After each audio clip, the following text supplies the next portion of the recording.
Hello all, Ollie Claydon here. This is Claydon Farms and we have just started harvest, 10th of July, probably the earliest harvest that we've ever started. Actually my wedding anniversary today as well. We're harvesting wheat, so we haven't had any winter barley or anything early to harvest. We're straight into wheat. It's Bamford, so it's quite an early variety and it is down at about 14%.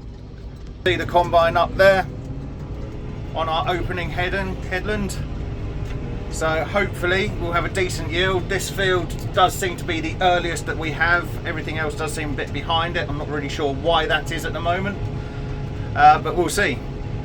Hoping to get this field off next to us soon, and the reason for that being is that Anglian Water are putting a pipeline through there, so if we can harvest it we won't lose the crop from that field then. So hopefully we'll get onto that one next.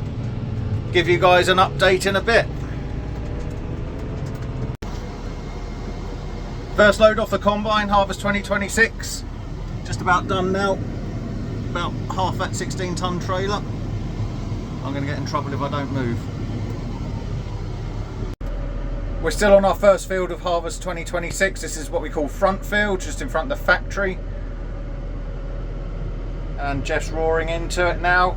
We're in the middle of the field and we are guessing that it's averaging somewhere between 8.5 and 9 tonne a hectare, which probably isn't too bad for this year. The crop's not had enough moisture in the spring and it's just not grown and ripened properly. It's just been burnt off with this incredible heat we've had for the last couple of weeks.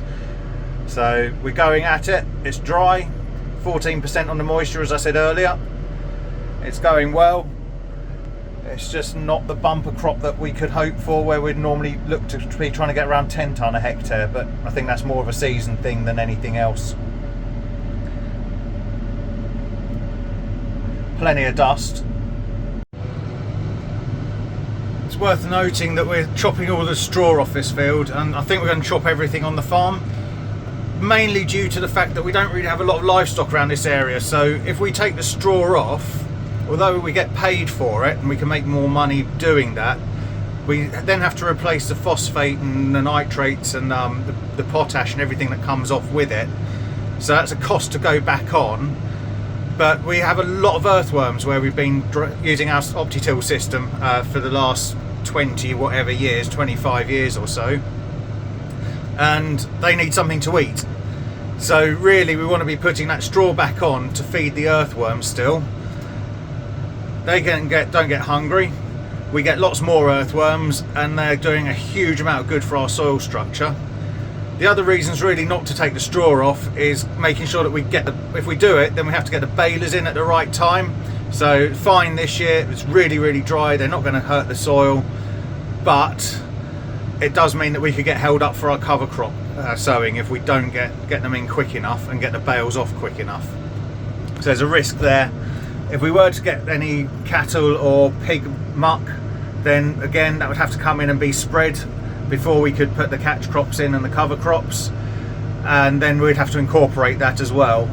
And on top of that, if we take the straw off, then we'd actually have no UV protection on the soil. And you can see, if I zoom in down here, there's a lot of straw cover on this field, and that's keeping the sun off the dirt, so the UV will kill all the soil microbes.